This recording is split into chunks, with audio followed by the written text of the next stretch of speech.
The first book of Christ for Atheists, chapter 25, Men and Women Talk About Difference in Attitude. This book is available on YouTube, Facebook, Spotify, Instagram, all for free, or you can buy it on Amazon for $20.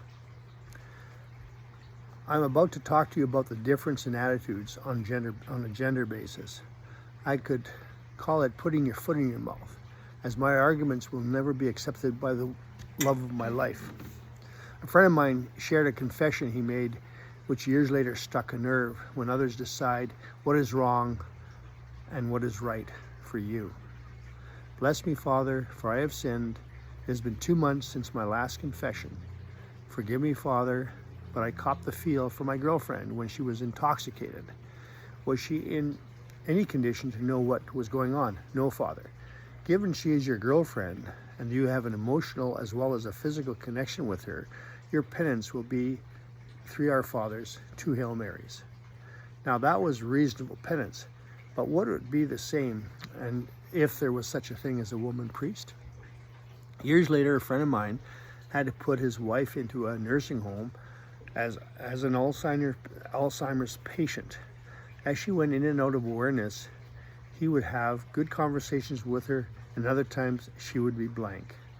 There was an incident when a staff witnessed my friend having an intimate relationship with his wife of 35 years and reported him. He is now required to have someone present during his visits and is being treated as a sexual risk to her. Anyone with a healthy marriage realizes that emotional and physical touch is important. How this institution could disregard this is beyond belief. My wife and I both agreed that this should never happen to us. It seems that everyone feels the need to impose their values upon all others to a point of obsessive insanity. While I'm getting in trouble with my opinions with some of you, here is a little faux pas I presented to my wife after I was put in my place for an opinion that my wife strongly disagreed with. I'm sharing it with you because it seems that the opinion is right or wrong, split on a gender basis. I was young once, and I remember how young girls with women's bodies often made choices based upon feelings and curiosity, so exploiting underage women for mutual benefit.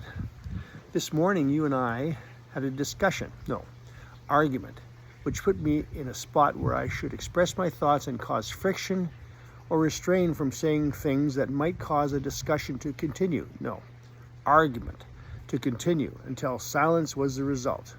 Not good silence, bad silence. On the news was a report that some billionaire French guy that paid girls thousands of dollars for sex. As he put it, the younger the better. I simply said, well, if they were willing participants and he paid them well, I think that's okay. That was the wrong answer. You stated that they were young children, too stupid to make good choices. I know guys that would never get laid if it weren't for stupid broads.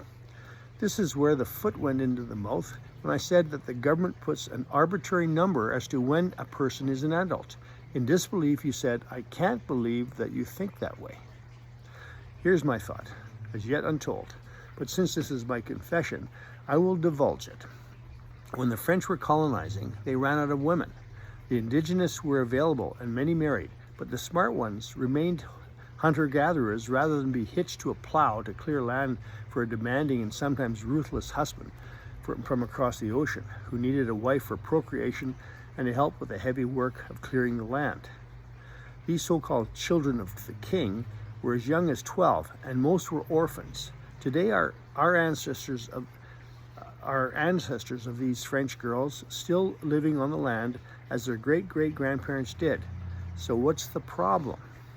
In Japan, until recently, the age of consent was 13, while Angola sets their minimum at 11. 16 seems to be average, but many countries have conditions including you must be married before sex in some Muslim countries.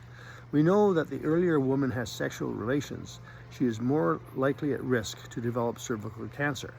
We also think that children with women's bodies haven't got the mental capacity to make rational decisions. That being said, does this require society to criminalize a man who does have sex with a willing person. Many laws are written to try to protect women from being exploited, depending on where in the world you abide. Not every girl is raised with our values. Laws protect underage girls from being used for sexual lust. No loving can compare to the love between two willing partners that are expressing their love and commitment through the act of lovemaking. Sadly, this is not the case for everyone. A young, curious person may look for an encounter because of their internal feelings, their exposure to like-minded people, or by those willing to take advantage of their curiosity, no matter how naive they are. In our country, half of the incidents of venereal diseases occur between 15 and 24. Notice I said 15. I was on a jury that sent a young man to prison for having sex with a 15-year-old. It didn't seem right that he was sent to jail to me, but I found him guilty according to the law. The law in a different part of the world would have not found him guilty. We are all the same species, yet we try to govern each other with our own values. When I was in my teens, I met a fellow at a dance that had spent time in jail for statutory rape. He said no to a 13-year-old who retorted, "What's wrong? Aren't you man enough?" He then had sex with her. I know how I feel about my own family, and thank God that our children and grandchildren's behavior has not resulted in any of this discussion being necessary. But just because we have the good fortune to have a family with good values, in our opinion, doesn't mean that we should judge the behavior of others. Guys like Harvey Weinstein, Jeff Epstein, Prince Andrew, Peter Nygard, and this French guy are all exploiters of women using their power, money, and influence to get what they wanted from women. I cautiously submit that if the lawyers of the accusers coached them into what to say and what not to say, I believe that some of the women might have had sex to advance their careers or for the money. I would like to see a trial where sodium pentothal would be mandatory for accusers and defenders to take on the stand. I'm afraid that AI, in its review, put this suggestion into perspective. Apparently, sodium pentothal isn't as reliable as I thought. Lawyers will always make who they represent as victims. I think that Prince Andrew was part of the partying, but his big mistake was the company he kept. In the future, it's not impossible that someone with an exploitive lawyer might come forward and accuse him with a sex charge. I think as I do because I have less respect for the law than I did when I was younger, as a crime may or may not be committed based upon what constituency you're in. I'm not a defender of men who take advantage of young women. I just feel that as soon as the media gets a hold of a scandal, the guy is guilty, and I doubt that they are all guilty. That's all. I love you. The next day, by now, I had matured, and my sense of decent values, I believe, had been attained. But in spite of this, I have to admit that once again, I was in deep petunias. Carol, I regret sharing this with you, as you get emotional when my views are shared with you, as you believe that I am wrong. Perhaps I am, but I witnessed women that had no problem having casual sex. At a stag, a topless server wanted them to draw early, the winner of whom she would have sex with, because she had to get home to her husband. A gal I knew said my friend always lines her up with his buddies because she is easy. I know that not every woman out there is emotionally traumatized by their sexual encounters with men who only want casual sex. You said that all men, including me, are pigs. Well, maybe a lot of us are when it comes to how we look at sex. I would never want anybody but you, and our different view of morality aside, if the world had more women like you, the world would be a better place. I'm sorry that we disagree, but our marriage bond is strong, and that means a lot to both of us, in spite of you thinking that I'm a pig. Just remember that I love you.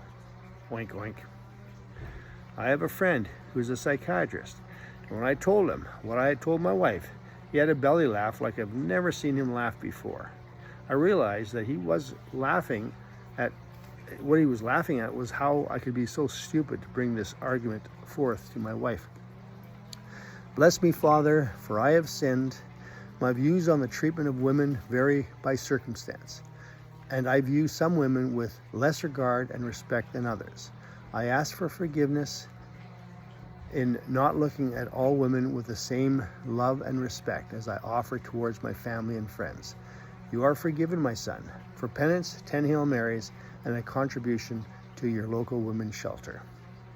Further on this subject, I think that I've discovered something about our society's morality. On a trip to Ireland, I was becoming depressed upon hearing about the famine and the treatment of their Irish in the past.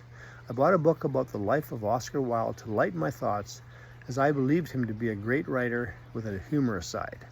As laws changed in the UK after 1967, Oscar Wilde's charge of gross indecency was repealed posthumously. He has spent 2 years in jail with hard labor. It seems that we recognize the need to protect women victims from predators, while no recognition for the young boys victimized by Oscar and his merry men will ever be addressed. Publicly, Oscar promoted old men with young men. No consideration was given to the victims of Oscar Wilde and his sex mates. Today, it could be 20 years after a sexual incident, and reputations and careers are being destroyed while Oscar Wilde's lifestyle is being celebrated, and no consideration is given to the young victims of his lust. We now charge men such as coaches after they exploit hockey players such as Brendan Shanahan. I only wish that given our awareness today, that victims would come forward sooner.